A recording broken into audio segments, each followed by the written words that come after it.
How dare you? He was a billionaire who had everything money could buy.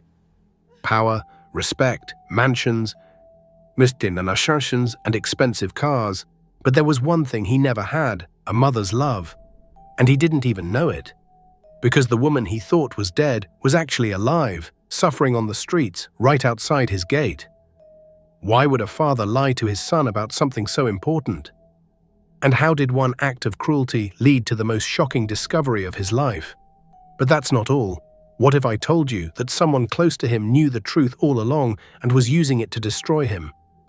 Sit back and find out as we dive into the story of how a billionaire mocked a poor beggar at his gate, then found out she was his mother. In the busy city of Lagos lived a young man named Joseph. He was only 32 years old, but his name carried weight everywhere he went. Joseph was a billionaire. He owned 3 luxury hotels, 2 real estate companies, and several car dealerships across Nigeria. His face was always in the newspapers. His name was always on people's lips. Everywhere he went, people bowed, smiled, and called him Sir. But Joseph was not a kind man. He was cold, he was bitter. He walked past the poor without even looking at them. When beggars stretched their hands toward him, he would wave them away like flies. Sometimes he would even shout at them, "Get away from me. Go and work like everyone else. Stop disturbing successful people." His workers feared him. His business partners respected him only because of his money. Even his own father, Mr. Gregory, a quiet old man who lived with him in the same mansion, could barely talk to him without Joseph raising his voice. But there was one person who seemed to have mastered the art of handling Joseph. Her name was Victoria. She was Joseph's personal assistant, and she had worked for him for 5 years. Victoria was 28 years old, beautiful, sharp, and always dressed in expensive business suits. She had smooth, dark skin, perfectly styled hair, and a smile that could disarm anyone. On the surface, she was the perfect employee, efficient, loyal, and always one step ahead. But beneath that polished exterior, Victoria was something else entirely. She was a master manipulator, a woman who had learned early in life that survival meant using people before they used you. She came from nothing, grew up in the slums, and clawed her way up through lies, seduction, and betrayal. And now, working for one of Nigeria's richest men, she had plans. Big plans. Victoria didn't just want to work for Joseph. She wanted to own him. She wanted his money, his businesses, his power. And she had been patiently setting up her trap for years. Joseph trusted her completely. He told her things he wouldn't tell anyone else. She handled his personal accounts, knew his passwords, managed his schedules. She was inside his life in every way that mattered. But what made Victoria truly dangerous was something Joseph didn't know. Victoria had a secret about his past, about his mother, and she was waiting for the perfect moment to use it. Joseph believed in one thing only: wealth. To him, money was power, money was respect, and if you didn't have it, you were nobody. He never smiled at anyone unless they were useful to him. He never helped anyone unless there was something to gain. His heart was like stone, hard and unmovable. But what Joseph didn't know was that his coldness came from a lie his father had told him many years ago, a lie that had shaped his entire life. When Joseph was just 2 years old, his mother disappeared. He grew up believing she had died. That was what his father told him. And he never questioned it, not once. Deep inside, even though Joseph would never admit it, there was an emptiness, a hollow feeling that no amount of money could fill. But he buried it. He buried it under expensive suits, fast cars, and business deals. He told himself he didn't need anyone. He told himself he was fine alone. But was he really? One sunny afternoon, Joseph decided to visit the local market. It was rare for him to go to such places, but he needed to check on a property he was planning to buy near the market square. Victoria had insisted on coming along. "You shouldn't go alone, sir," she had said with her usual professional smile. "Let me drive you." But Joseph refused.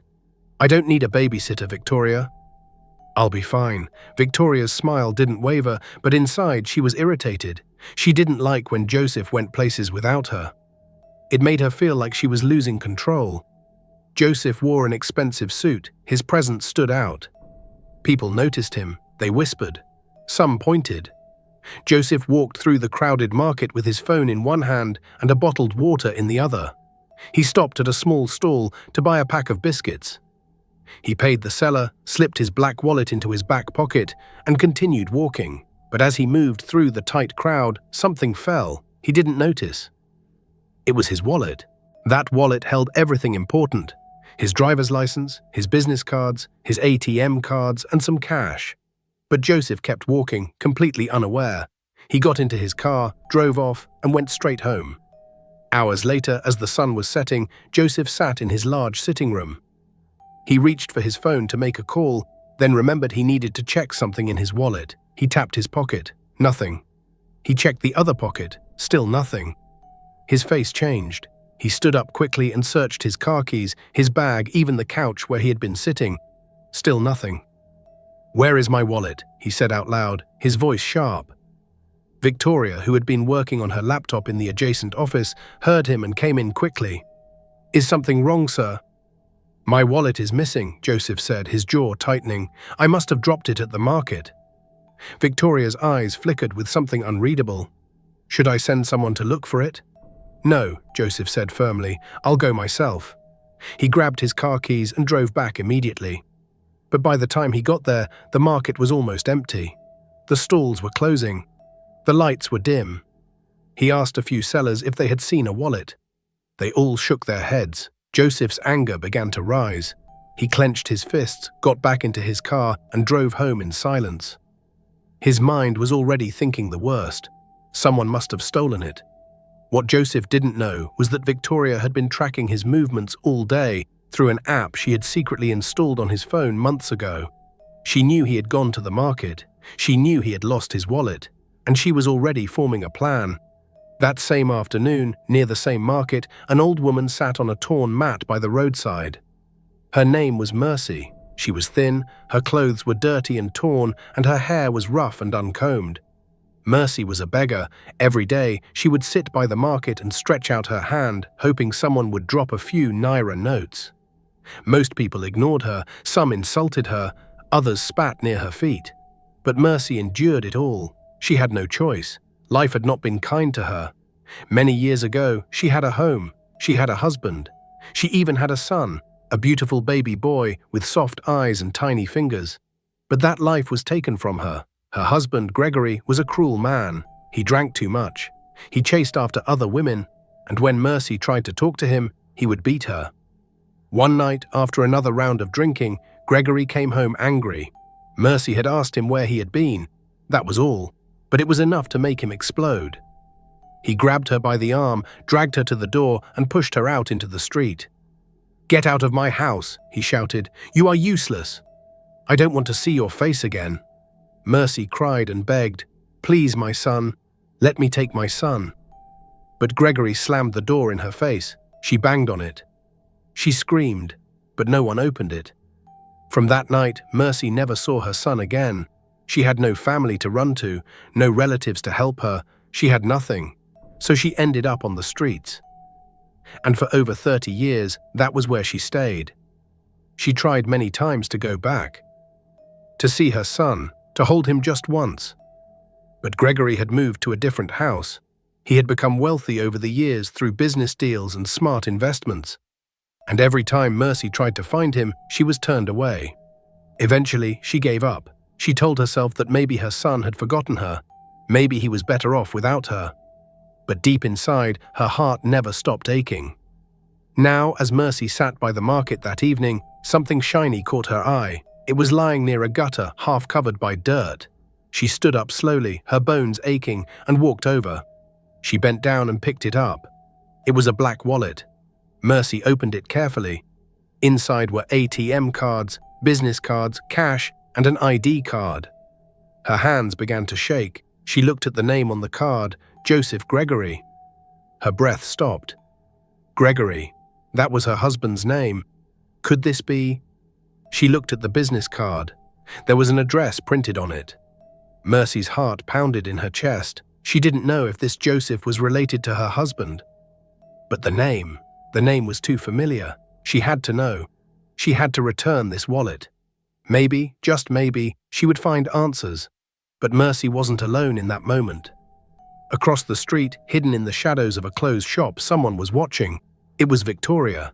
She had driven to the market herself, curious to see if anyone had found Joseph's wallet. She had her own reasons for wanting to know.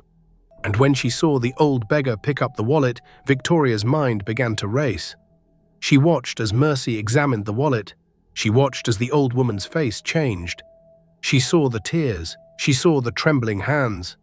And Victoria, who had done her research years ago when she first started working for Joseph, recognized something in that moment. This wasn't just any beggar. This was Mercy Gregory, Joseph's mother, the woman everyone thought was dead.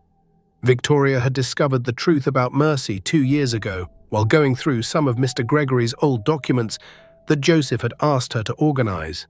She had found hospital records, old divorce papers that were never finalized, and a private investigator's report from years ago that Mr. Gregory had commissioned but never followed up on. The report confirmed that Mercy was alive and living on the streets. Victoria had kept this information to herself, waiting for the right moment to use it. And now, watching Mercy hold Joseph's wallet, Victoria realized that moment had come. But she needed to be careful.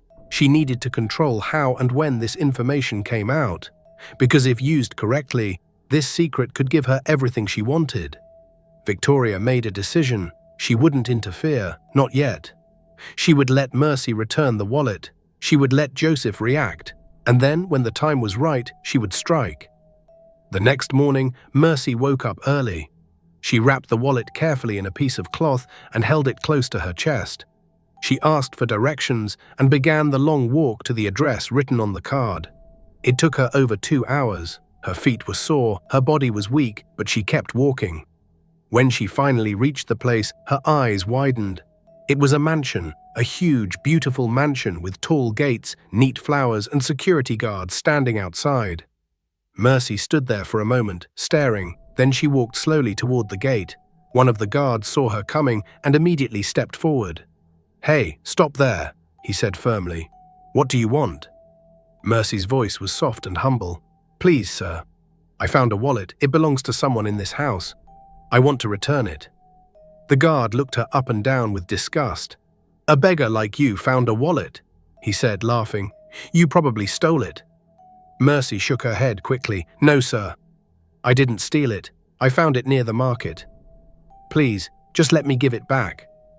The second guard came closer. "Wait," he said. "Let me see it." Mercy handed over the wallet. The guard opened it and saw the name. His eyes widened. "This belongs to our boss," he said. He looked at Mercy with suspicion. "Stay here. Don't move." He walked inside the compound, and a few minutes later he returned. "He's coming," the guard said. Mercy's heart began to race. She didn't know what to expect. She stood there, waiting, holding her hands together. Then the gate opened wider, and out walked a tall, well-dressed man. It was Joseph. He looked annoyed. His eyes were cold. When he saw the wallet in the guard's hand, he snatched it and opened it quickly. Everything was still inside. He looked up at Mercy, his face twisted with anger. "You," he said sharply, pointing at her. "Where did you get this?" Mercy's voice trembled. "I found it, sir. Near the market. I saw your name and address, so I brought it back." Joseph's eyes narrowed. "You found it?" he repeated, his voice rising. "Or did you steal it and got scared when you saw my name?" Mercy's eyes filled with tears. "No, sir. I didn't steal it. I swear. I only wanted to return it." Joseph stepped closer. His voice was loud and harsh. "You think I'm a fool? You probably took my money and now you're pretending to be a good person. People like you are all the same. Liars. Thieves." Mercy shook her head, tears rolling down her cheeks. "Please, sir, I didn't take anything. I didn't touch your money. I only wanted to help." But Joseph wasn't listening. "Get out of here," he shouted, "before I call the police and have you arrested." He turned to the guards. "If I ever see this woman near my gate again, throw her out immediately." Then, without another word, he pushed past her and walked back inside. The gate slammed shut. Mercy stood there, frozen. Her whole body was shaking. She wanted to speak. She wanted to tell him, but the words wouldn't come.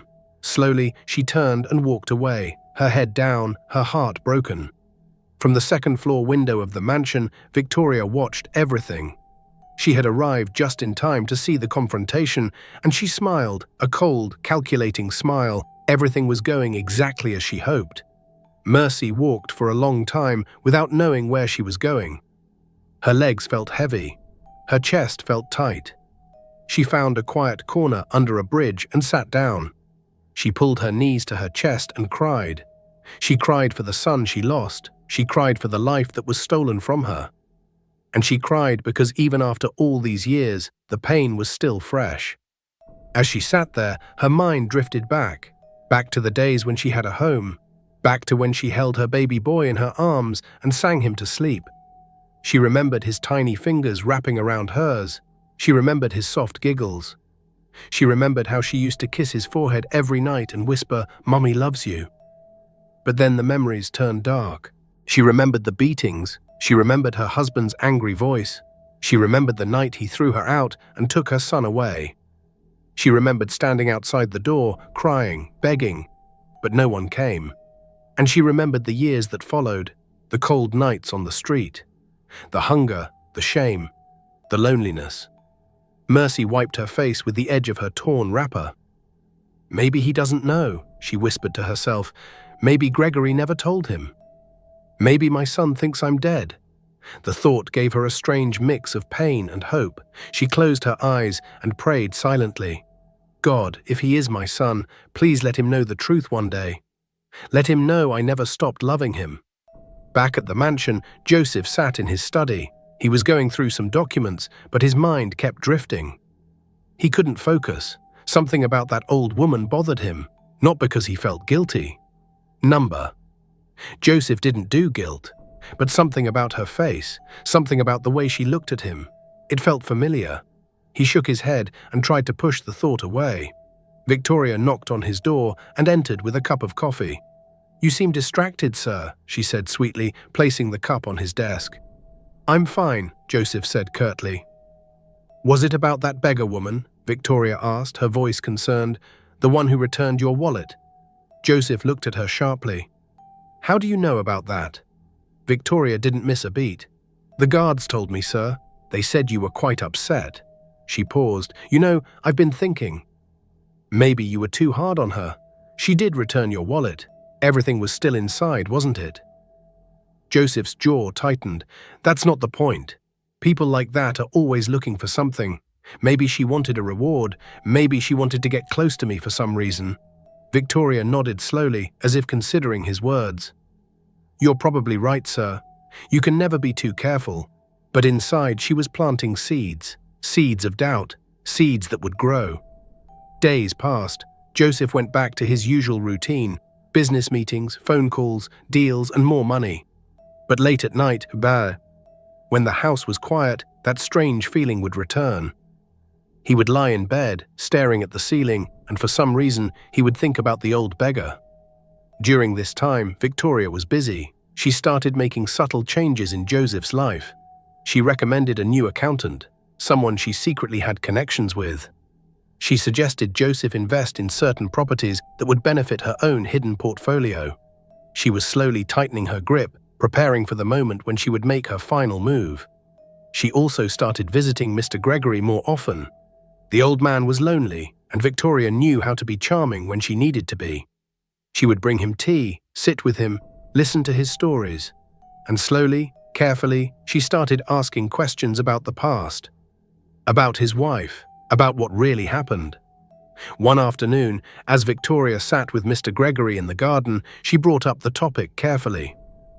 "Mr. Gregory, I hope you don't mind me asking, but Joseph mentioned once that his mother passed away when he was young. That must have been very difficult for both of you." The old man's face darkened. He was quiet for a long moment.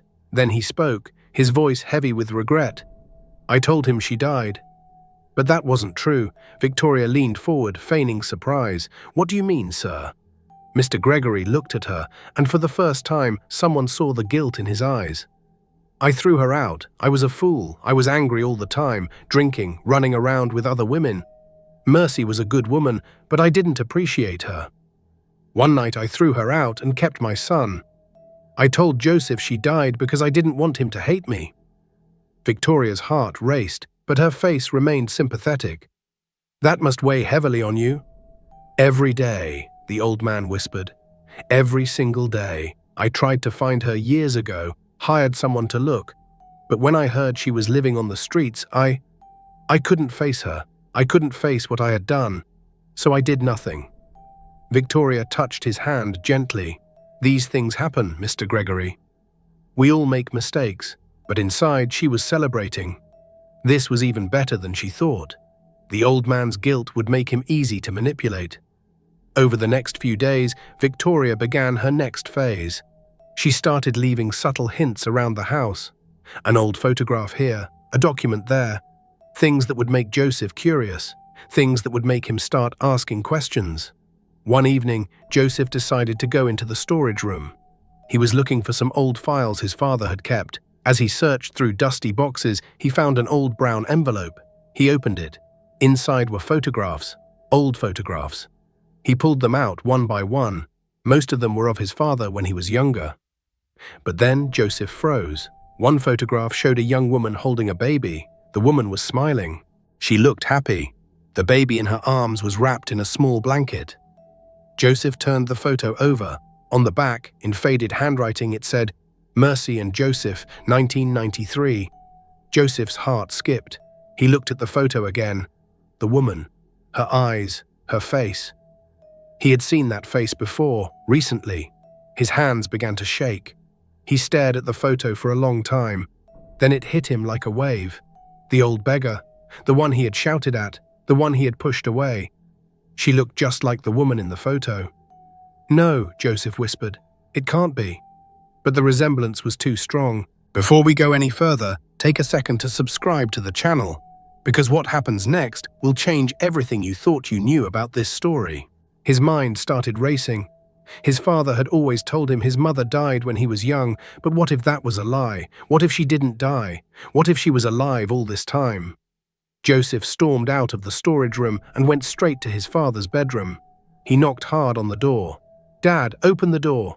The old man opened it slowly, looking confused. "What is it, Joseph?"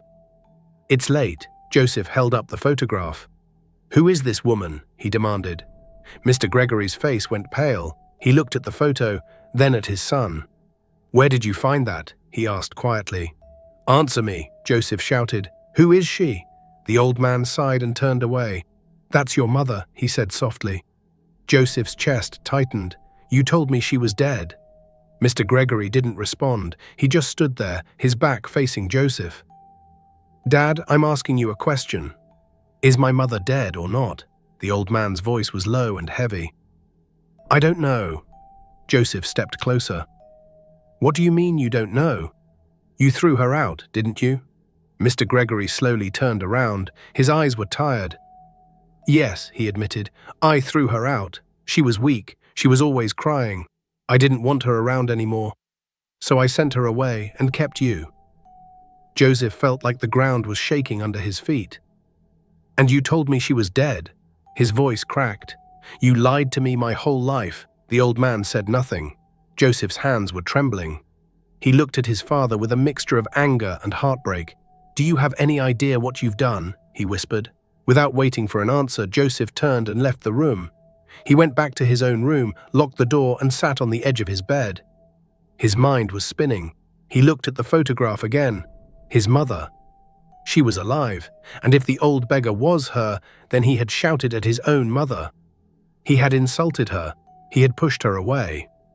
The next morning, Joseph didn't waste any time. He contacted a private investigator, a sharp young man named Tony who had helped him with business matters before. "I need you to find someone," Joseph said. "A woman. Her name is Mercy. She used to be married to Gregory. That's my father. I need everything. Where she is. What happened to her. Everything." Tony nodded. "Give me a few days." 3 days later, Tony returned with a brown folder. He placed it on Joseph's desk. "I found her," he said. Joseph opened the folder quickly. Inside were documents, old records, and a few recent photos. His heart sank as he read. Mercy had been living on the streets for over 30 years. After being thrown out by her husband, she had nowhere to go. She became a beggar. She had tried multiple times to find her son, but was always turned away. She had no home, no family, no one. The investigator had also found out where she usually stayed, near the old bridge by the market, the same area where Joseph had dropped his wallet. Joseph closed the folder. His eyes were red, his hands were shaking. He stood up, grabbed his car keys, and rushed out. He drove fast, his heart pounding. He had to find her. He had to see her. He had to know for sure. When Joseph reached the area, he parked his car and began walking. He asked a few people if they had seen an old woman who usually sat near the bridge.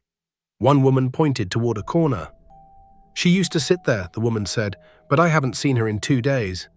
Joseph's heart dropped. "Do you know where she is?" The woman shook her head. "But I heard someone say she collapsed." They took her to the general hospital. Joseph didn't wait. He ran back to his car and drove straight to the hospital. At the hospital, Joseph rushed to the front desk. "Please, I'm looking for a woman. Her name is Mercy. She was brought in a few days ago." The nurse checked the records. "Yes, she's here. She had a cardiac arrest. She's in Ward 5. Joseph's legs felt weak, but he pushed forward. He walked down the corridor, his heart racing.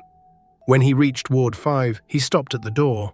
He took a deep breath, then walked in. There, on a small bed by the window, lay the old woman. She was asleep. Her face was thin and pale.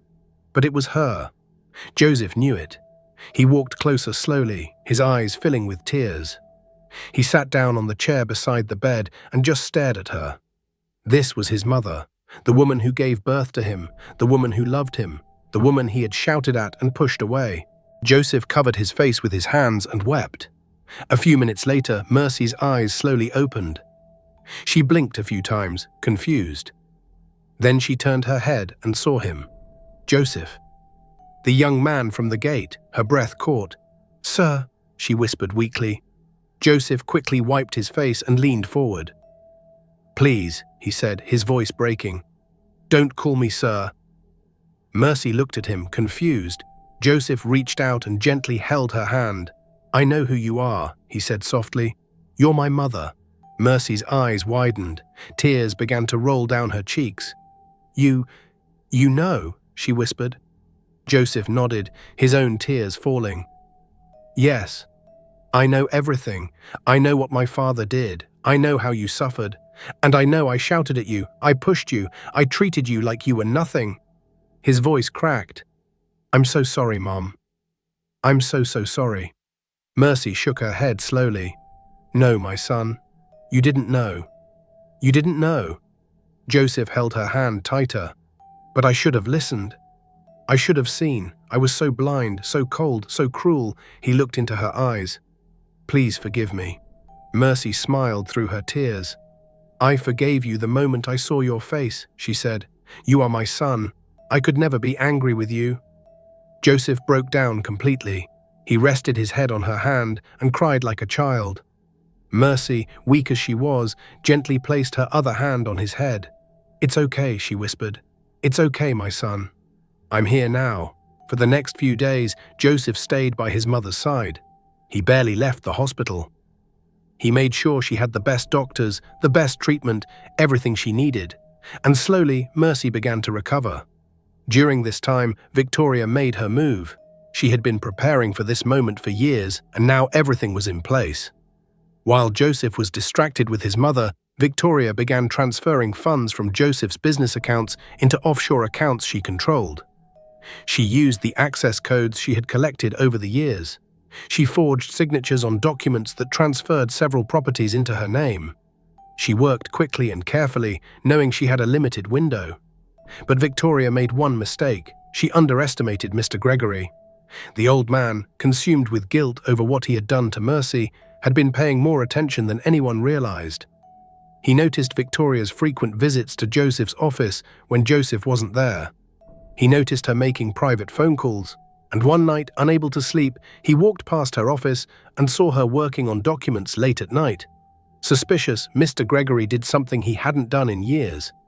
He started investigating. He contacted his own lawyer, someone he had known for decades.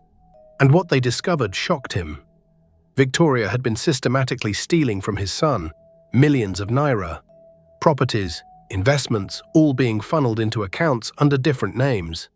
Mr. Gregory realized he had a chance to make things right. At least partially, he gathered all the evidence and waited for the right moment. Days later, after Mercy had recovered enough to leave the hospital, Joseph took her to a new home. Not the mansion where his father lived. He bought a smaller, quieter house on the other side of the city. A peaceful place with a garden, soft couches, and warm sunlight streaming through the windows. He hired a nurse to take care of her and made sure she had everything she needed. Every day, Joseph would visit. He would sit with her, talk with her, listen to her stories. For the first time in his life, he felt something he had never felt before. Love. Real, deep, unconditional love. Mercy would cook simple meals for him, even though he told her she didn't have to. She would smile at him, touch his face and say, "You've grown so much, my son. I'm so proud of you." And slowly, something inside Joseph began to change. The coldness melted. The bitterness faded. He started smiling more. He started greeting people on the street. He even gave money to beggars without being asked. His workers noticed the change. His business partners noticed it too. Joseph had become a different man, but Victoria was growing impatient. Joseph was spending too much time with his mother and not enough time at the office. It was making it harder for her to complete her plan. She needed to accelerate things. One evening, Victoria decided to visit Joseph at his mother's house. She arrived with a folder full of documents that needed his signature. "I'm sorry to disturb you, sir," she said with her professional smile, "but these are urgent. They need your signature today." Joseph, who was sitting with his mother in the living room, looked irritated. "Can't this wait until tomorrow?" "I'm afraid not, sir. It's about the hotel deal in Abuja. If we don't sign today, we lose the opportunity." Joseph sighed and took the documents. But as he was about to sign, Mercy spoke. Her voice was soft but clear. "Joseph, my son, let me see those papers." Everyone looked at her in surprise. Mercy might have been a beggar for 30 years, but she had once been an educated woman. Before her marriage fell apart, she had worked as a secretary and knew how to read contracts. Joseph handed her the documents, and Mercy began to read. Her face slowly changed. "Joseph," she said carefully, "these papers, they're not what she says they are.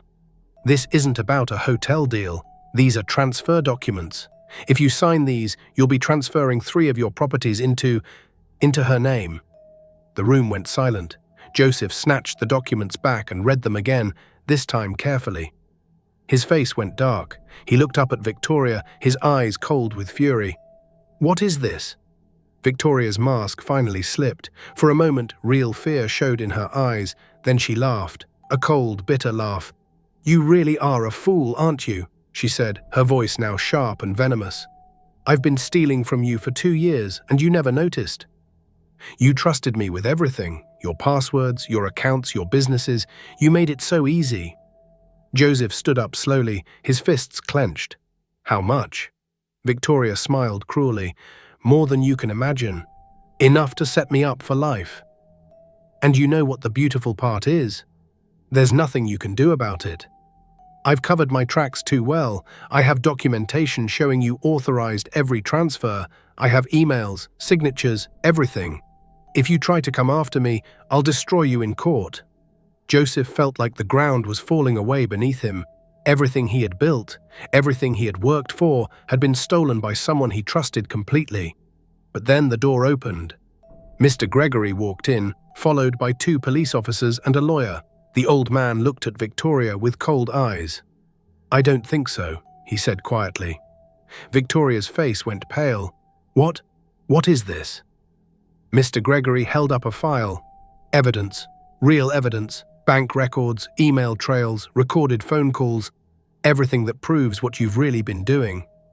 I may have failed my wife and my son in many ways, but I won't fail him in this. The police officers moved toward Victoria. She tried to run, but they caught her. As they handcuffed her, she screamed at Joseph, "This is all your fault. You and your perfect little reunion with your beggar mother. I had everything planned perfectly until she showed up." Then her eyes turned to Mercy, filled with pure hatred. "I knew who you were the day I saw you pick up that wallet. I knew everything. I could have helped you. I could have told Joseph the truth. But why would I? You were more useful to me suffering on the streets. Your misery was my opportunity. Mercy looked at Victoria with sadness, not anger. I will pray for you, she said softly. Victoria laughed bitterly as the police led her away. Keep your prayers. I don't need them where I'm going. After Victoria was taken away, Joseph stood in silence. He looked at his father. Why did you help me? After everything.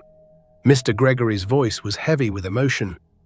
Because I've already lost so many years with both of you. I couldn't let someone else destroy what little chance I have to make things right. He looked at Mercy, his eyes filled with tears. Mercy, I don't expect you to forgive me.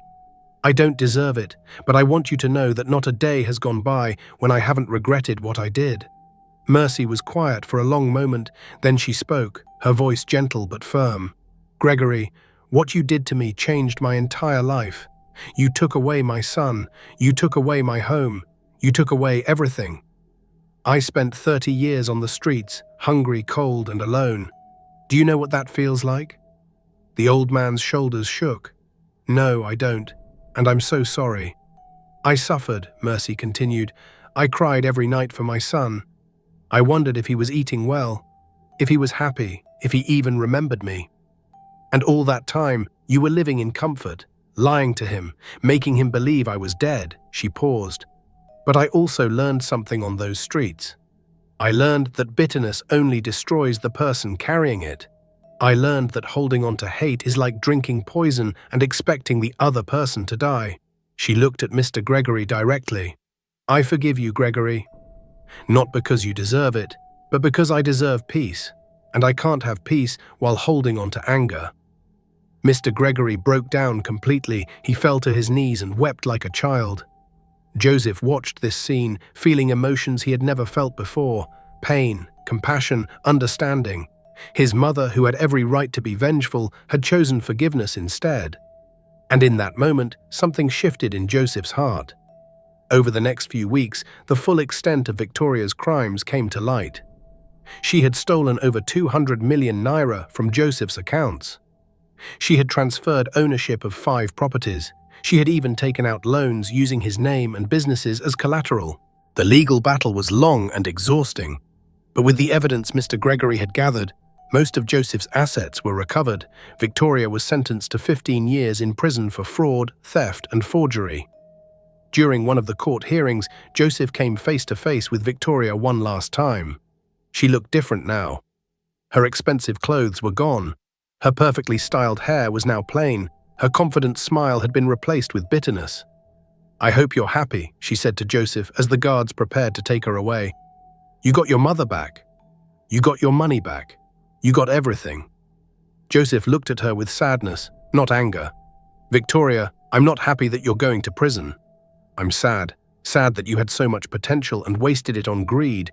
Sad that you chose to hurt people instead of building something real. Don't preach to me, Victoria spat. You don't know what it's like to come from nothing. To fight and claw your way up, only to still be treated like you're nothing. I did what I had to do to survive. No, Joseph said quietly. You did what you wanted to do. My mother came from nothing too. She lost everything. She lived on the streets for 30 years, but she never became cruel. She never became bitter. She never hurt anyone.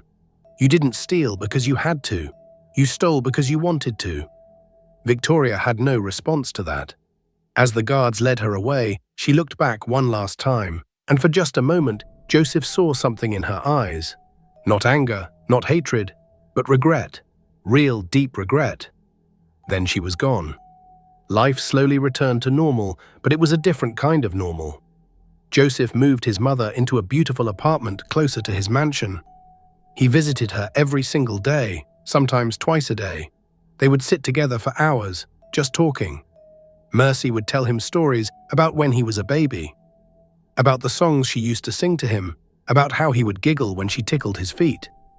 Joseph learned so much about his mother during those conversations.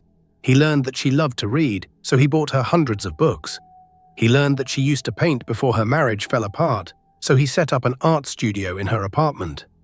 He learned that she had always dreamed of going back to school, so he enrolled her in adult education classes. Watching his mother discover joy again was the most beautiful thing Joseph had ever witnessed. He saw her smile grow brighter each day. He saw her eyes light up when she talked about her art classes. He saw her confidence return as she made friends with other students. But there was still one more thing that needed to happen. One more conversation that needed to take place. One Sunday afternoon, Joseph organized a small gathering at his mother's apartment. He invited Mr. Gregory. At first, Mercy was hesitant, but Joseph asked her gently, "Mum, I think there are things that need to be said. Will you do this for me?" Mercy agreed. When Mr. Gregory arrived, the tension was thick. He stood at the door, uncertain. "Come in, Gregory," Mercy said quietly. "Sit down." Mr. Gregory sat across from her, hands shaking. "I've been thinking about everything," Mercy began, "about our marriage. About the night you threw me out. We were both young and foolish, but you've been living in your own prison all these years." "Every day, Mercy," Mr. Gregory admitted. "I wanted to find you. But when I learned you were on the streets, I was too ashamed." "You were a coward," Mercy said bluntly. "Your cowardice hurt our son. Joseph grew up without a mother because of your lies." Joseph spoke up. "Dad, I spent my whole life hating weakness. But now I know Mum isn't weak. She's the strongest person I've ever met. She survived 30 years on the streets and never lost her humanity. That's real strength." Mr. Gregory covered his face. "I know, son. I'm so sorry." Mercy spoke again, softer now. "Gregory, I forgive you. But we can never have what we had. For Joseph's sake, we can try to be civil." "That's more than I deserve," Mr. Gregory said. "Thank you."